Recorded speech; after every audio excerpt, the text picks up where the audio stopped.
welcome back to Room 237, and I hope you had a good, fun, safe Halloween. And at the time of this recording, it's still Halloween, so happy Halloween. You're probably going to see it the following day by the time it's uploaded. But I did have plans for this October. If you've been part of my channel, at least for the last year, you know that last October, I dedicated the whole month to anthology horror films, and I had a big stack of them. I didn't get to all of them, so I saved some for this October, but I have been so deep into the Italian horror and giallo marathon that I never got to the anthologies I had left, and I haven't done any this October, so I thought, at least for the sake of Halloween, why not blend what I did have. So even though this is not an anthology film, it is part of an anthology series, HBO's Masters of Horror, and this is Dario Argento's Jenifer, which I found this DVD for like $2, so that's awesome. And this was the first of 2 episodes that Argento did. He would follow it up with Pelts, which I will be doing next. Sort of like a Halloween double feature. So for those that don't know what Master of Horror is, it was an hour-long series that aired on HBO. I think season 1 was 2005. And it was created by Mick Garris, who... horror director. I think he directed Psycho 4. He did a number of Stephen King TV miniseries, including The Shining, which I'm not the biggest fan of. And he's been considered kind of the horror director that's friends with all these other horror directors, and really loves the idea of horror and just horror filmmaking and having fun with it. So he created this show where these well-known horror filmmakers were given an hour to do whatever they wanted. There's, I know John Carpenter did at least 1 episode. I think Tobe Hooper did. I think Wes Craven did. Stuart Gordon, John Landis, Mick Garris himself. Some of them did more than 1 episode. I haven't seen too many. The only one I own prior to getting this and Pelts was Takashi Miike's Imprint, which I wasn't really the biggest fan of. But I am familiar with the Masters of Horror TV show, and it is something I would like to see more of. But so this was episode 4 of season 1, Dario Argento. And actually, speaking of Stephen King's The Shining TV miniseries, this one stars Steven Weber, and it was actually written by Steven Weber.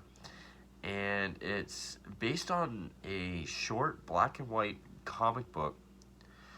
I want to get the name of it.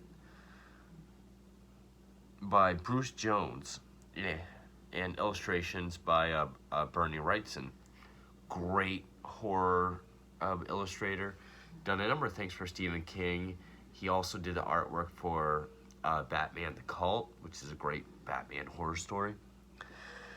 And it was a comic that originally appeared in the horror anthology Creepy. So, and the music is by Claudio Simonetti of Goblin, who's done a number of Dario Argento films. All the best Argento scores, Claudio Simonetti. This one is reminiscent of Deep Red, like the little child kind of harmony. But then there's another part, that where it's out in the woods, there's this really fast piano, kind of like Phenomena. And the makeup was done by Howard Berger, formerly of K&B, which the gore is pretty good looking. The makeup on Jennifer's face, it's a good thing it's obscured more often than not. It's a decent look. I wouldn't say it's as believable as like a Hills Have Eyes type of disfigurement. course, Howard Berger wasn't with K and B when Hills Have Eyes came out, but the gore effects are pretty decent, and it's a good thing they are because as far as style goes, it's pretty straightforward. I mean, you're not gonna get, it's not very Argento stylish. There are a couple decent, neat shots, but it's not a super stylish film. So good thing it has the gore to back it up. But Steven Weber plays this detective named Frank Spivey. Excuse me, I think he was, or officer. And one day he's with his partner and he sees this guy dragging this girl whose hands are tied. He's dragging the rope and he's about to kill her with the cleaver. Steven Weber draws his gun. The guy won't stand down, so he shoots him. And one of the cool shots is there's a shot of the cleaver and we see the guy's reflection saying, like, you don't know what she is, and he shoots her. And I think we catch a glimpse of her face at that point,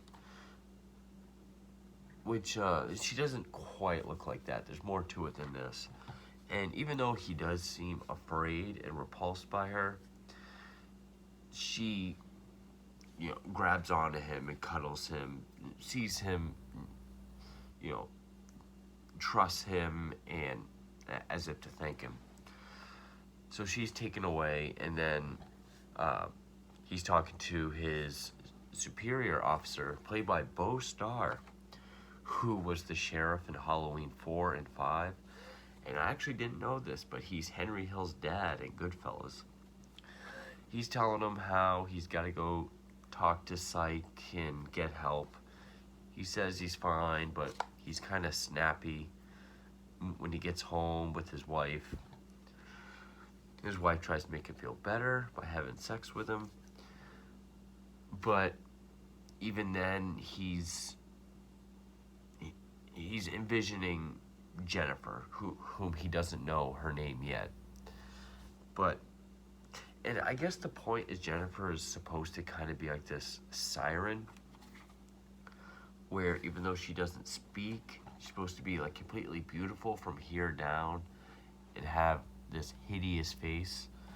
So it's like she attracts but repulses men, but almost also seems to have this ability to draw men towards her.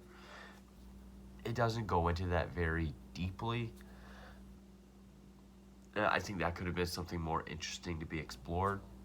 Closest thing would be later on where she lures a teenager out into the woods, but it's not like he's being drawn to her and captivated or anything like that. So he goes to talk to this female detective that interrogated her. She says her name's probably Jennifer because it was written on a piece of paper in the guy's pocket. But she says Jennifer doesn't speak, that she's probably mentally challenged, and she's been taken to this asylum, which Steven Weber quotes as being a shithole. He feels bad, so he opts to take her out of there and bring her somewhere else. Which, when he goes to pick her up, even the orderlies are kind of talking like, oh, the creepy girl, scaring all the male patients and orderlies, and talking like, that head on that body, really?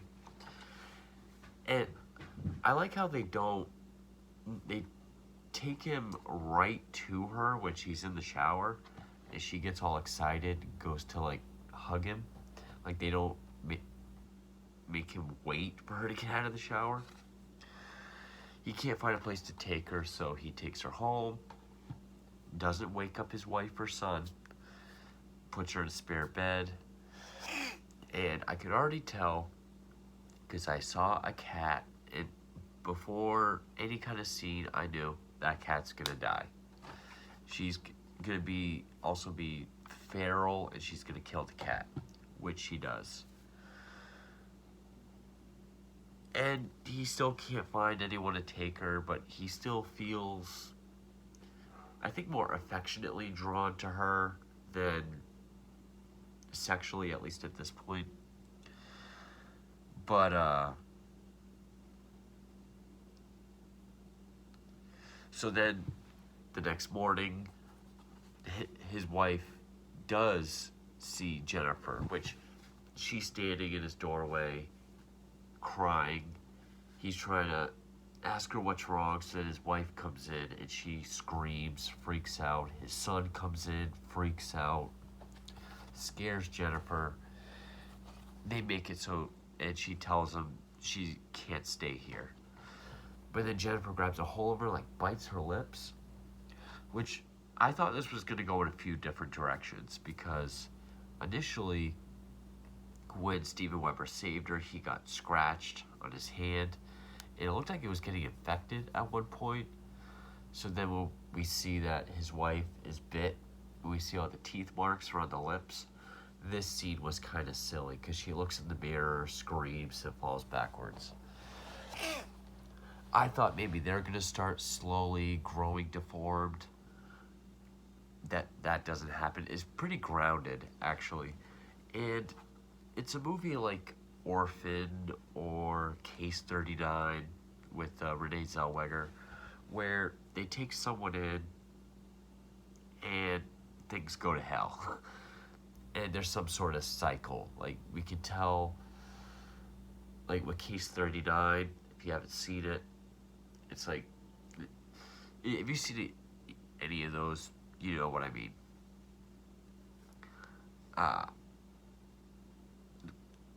Someone takes in this child or young person, they think all is fine, and then things go to shit. He comes home later, and we do get a scene where she hisses at the cat, but then, which actually, was it this scene? Because eventually, he takes her to find a place to live. They can't find a place, so they're parked in the car, and she starts to seduce him, then having this bestial sex in his car. Like, she makes all these growling noises. Which apparently, season 1 was this was the only episode to receive any kind of cuts. Mike's imprint was just banned outright, but this was the only episode to have actual cuts made to the final edit, one of which was depictions of oral sex in the car, and then the final bit with the shop owner's son, which I'll get to. But I guess those deleted scenes are included on here. I didn't do much of I didn't dive too much into the features. So then they get home, and his wife is like yelling at him outside. Jennifer runs in. Then when they go inside, she's locked in the bathroom, and when they get in, she's like devouring the cat, which of course freaks everyone out. And then she's doing this like playful, kind of like giggling and showing him the intestines. Again, decent gore effects. And so then he devises this plan to, and also, I feel like Steven Weber's character arc, I mean, it hints that he's a bit of an alcoholic in the beginning. Now he's just drinking nonstop. He goes up to this carny who runs a circus freak show. He makes this plan for him to break into his house, kidnap Jennifer, and take her away. So when he gets home, he sees that, it's quiet, Jennifer's not there. He goes to get something out of the fridge, and the carny is dead, disemboweled, and folded up in the fridge. And also there's a scene where the final straw, because at this point his wife and son have gone to stay somewhere else. The final straw is that the neighbors have a kid, this young girl, who, there's a scene where Jennifer goes in the backyard where the girl is playing by her wading pool. And the girl's starting to talk to her. And this is one of the few scenes where we see Jennifer kind of straight on, because her hair is usually obscuring her face, or we see her back too, which I think does help. It does kind of help heighten it a little bit, and also the fact that you're not seeing it does make it a little bit more effective. And I haven't even really talked about the makeup yet, but it's like her mouth is like stretched out like this, and her teeth kind of go up. Her eyes are really big and like huge black irises. Think like the eyes on the pitch meeting thumbnails on YouTube, and they're like bony, cheekbones that stick out.